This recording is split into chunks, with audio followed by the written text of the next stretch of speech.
What's up, guys? Welcome back. So today I've got another DIY. I actually hit the jackpot pretty much on eBay, and I picked up a Takeda aFe intake, which usually runs around 380 for 380, 360 on the FT86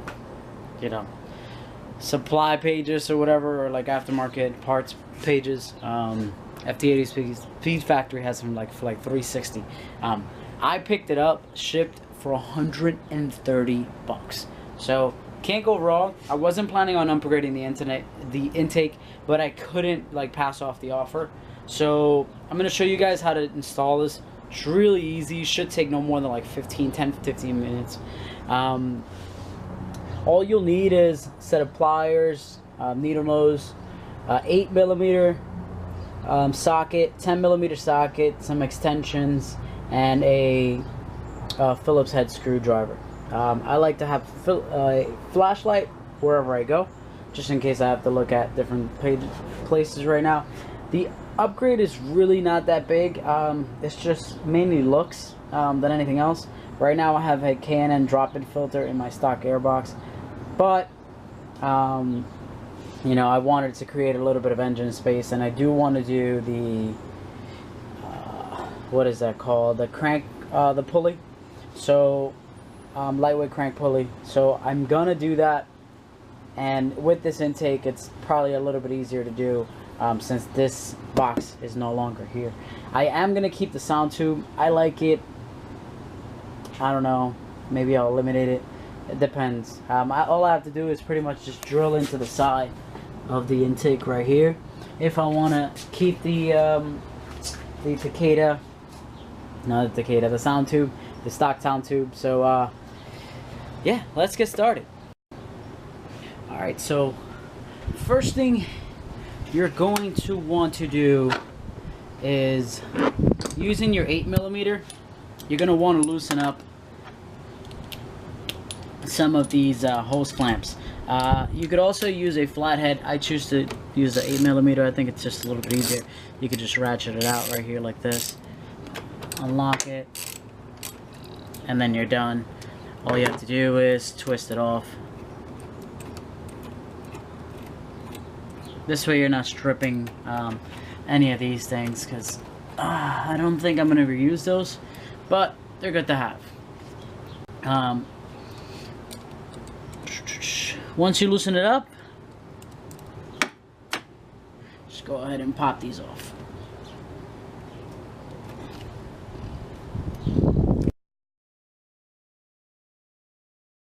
Next, you want to take this other house clamp off. Just push it back, pop this off.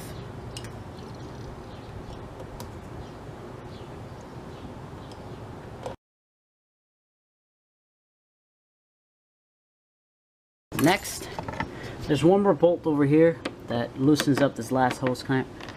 You probably don't have to take off this thing. You can take it off as an entire assembly, but I want to put it back in the box that the Takeda is in right now, and it does not fit that way. So just gonna unscrew this one too and pop this tube off. Now that that tube is out of the way, the next thing you want to take off is your sensor. Be very careful with this. These things are super expensive if you break it.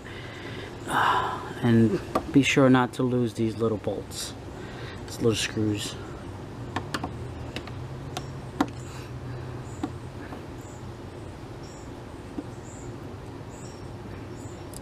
Alright, one good practice is when you take this off or out, just screw these things back in here so you don't lose them. The Takeda brings its own screws, so you're not going to be needing this. But if I ever feel the need to put the stock airbox back in, I could,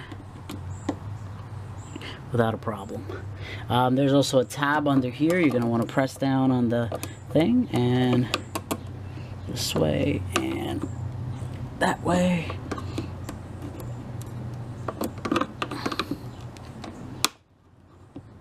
It should pop right off. Just like this. Alright, so the next step is going to involve your 10mm wrench. You're going to take off 3 screws One's right up here.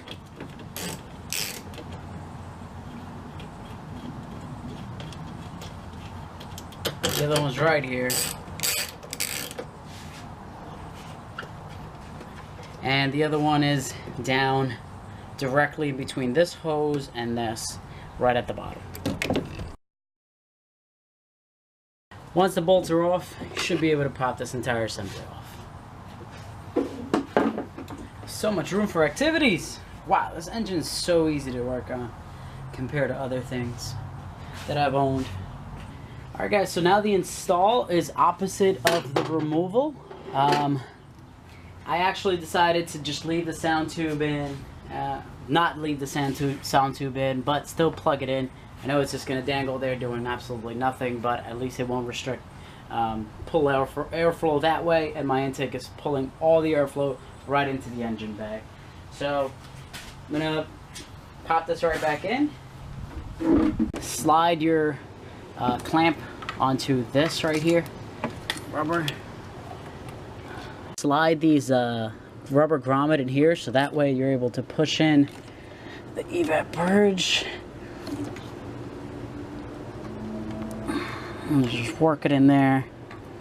And it should fit right in. Perfect. Make sure you slide it all the way in because you don't want any air leaks. Alright, so now when you've done doing that, slide the clamp up to the top here. And you're going to want to tighten this assembly down. I actually realized that for the throttle body I only had one clamp, so I guess aFe only gives you one clamp. I'm not sure if it comes to two clamps on the original one, but I had to use one of the clamps from the original airbox. Now, next thing is pretty much to just use this smaller hose connector or connector. Slide it in here like so.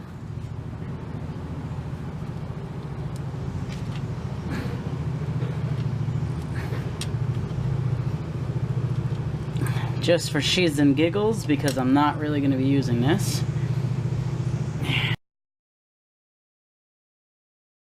I guess aFe does want you to use a flathead screwdriver for this job, so make sure you guys have one. I know I didn't mention it at the beginning, because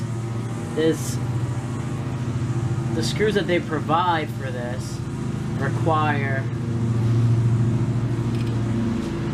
a flathead screwdriver. A small one, still require one.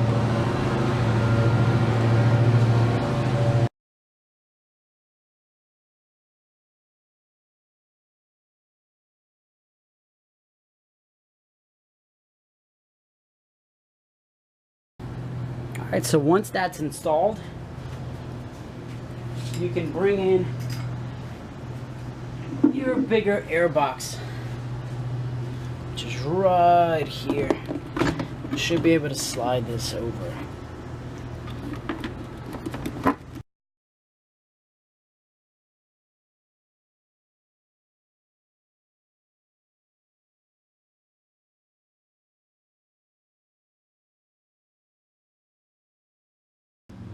Alright guys, the stock airbox might take a little bit, not the stock, the Takeda airbox might take a little bit of wiggling around, but it will line up. It's mainly because you want to make sure that you get over this connector for the cold air system that's coming in for the snorkel. So then you want to put these two bolts in, and you should be all set. I ran into a small pickle, which I'm not sure if you guys will run into it, but these little things I had to take off the stock airbox in order to put in this airbox so that I can screw it down. So I'm not sure if it comes with the kit. Like I said, mine is pre-owned, so it could come with yours, but I'm using these same ones from the stock airbox and they seem to fit, so I think Takeda's intentions were for you to take those off. So I'm going to slide these on here.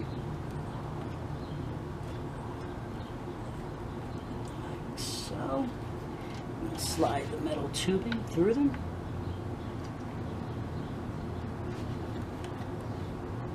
This is probably a good idea.